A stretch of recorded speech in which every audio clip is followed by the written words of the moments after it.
নমস্কার বন্ধুরা, good afternoon. সবাই কেমন আছো? আমি ভালো আছি। আজকে দুপুরে দুটো মজাদার রেসিপি নিয়ে চলে এলাম আমি সুপর্ণা তোমাদের সঙ্গে শেয়ার করতে। আজকে বানাবো বাটা মাছ দিয়ে আম দিয়ে টক ঝোল, আর এখানে বানাবো মোরলা মাছ দিয়ে বাটি চচ্চড়ি। মাছ ভেজে রাখা তেলে এবার ওতে আমি আমটা তুলে দিচ্ছি। আমটা হালকা ভেজে নিয়ে এটা আমি মশলা দিয়ে দিচ্ছি। মশলাতে দিয়েছি সাদা সর্ষে, কালো সর্ষে, জিরে, ধনে, লঙ্কা গুঁড়ো আর হলুদ গুঁড়ো। এখানে স্বাদ অনুসার লবণ দিয়ে দিলাম। মশলাটা ভালো করে কষিয়ে নিচ্ছি। মশলাটা ভালো করে কষানো হয়ে গেছে, এবার এটা আমি জল দিয়ে দিচ্ছি। এখানে ঝোলটা ফুটতে ফুটতে আমি মোরলা মাছের বাটি চচ্চড়িটা ভালো করে মাখা করে নিচ্ছি। এখানে মোরলা মাছের বাটি চচ্চড়ি করার জন্য মোরলা মাছটা ভেজে নিয়েছি, আর এখানে মশলাতে দিয়েছি কাঁচা লঙ্কা, টমেটো, পেঁয়াজ আর সর্ষে বাটা, আদা আর সর্ষে বাটা দিয়েছি, আর এতে ওই ধনে গুঁড়ো, লঙ্কা গুঁড়ো আর জিরে গুঁড়ো দিয়ে কাঁচা সর্ষের তেল দিয়ে ভালো করে মেখে নিচ্ছি। মাছের ঝোলটা ফুটে গেছে, আর এখানে আমটাও সেদ্ধ হয়ে গেছে। এবার ভেজে রাখা মাছটা দিয়ে দিলাম। বেশিক্ষণ ফুটাবো না, একটু ফুটে গেলে নামিয়ে নেবো।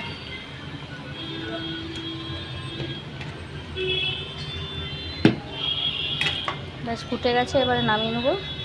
রেডি বাটা মাছের টক ঝোল। এবার মোরলা মাছের বাটি চচ্চড়িটা করার জন্য এখানে সব মেখে রেখেছিলাম মাছটা, ঢেলে দিলাম কড়াতে। হালকা জল দেবো। এটায় যে পাত্রটায় মাছে রেখেছিলাম সেই পাত্রটা ধুয়ে একটু সামান্য জল দিয়ে দিলাম। এবার ঢাকা দিয়ে দেবো, হালকা নেড়ে চেড়ে।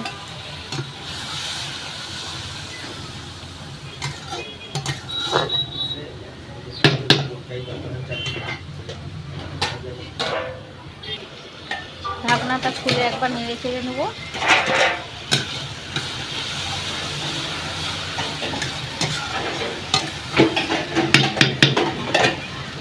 আবার ঢাকনাটা দিয়ে দিলাম, আবার ঢাকনাটা খুলে দিলাম।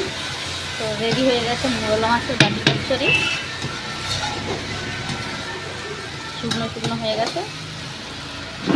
তো আজ দুপুরের মেনুতে আছে বাটা মাছের টক ঝোল, মোরলা মাছের বাটি চচ্চড়ি, কুঁদরি ভাজা, এখানে আছে ভাত, এখানে আছে ডাল, এখানে আছে বাঁধাকপি চচ্চড়ি, বাঁধাকপি দিয়ে, রুই মাছের মাথা দিয়ে, গাজর দিয়ে মিক্স সবজি।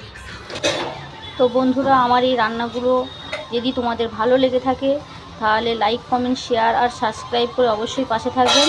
তখনের মতো টাটা, বাই। সবাই সুস্থ থাকবেন, ভালো থাকবেন। ফিরে আসছি নতুন রান্না নিয়ে।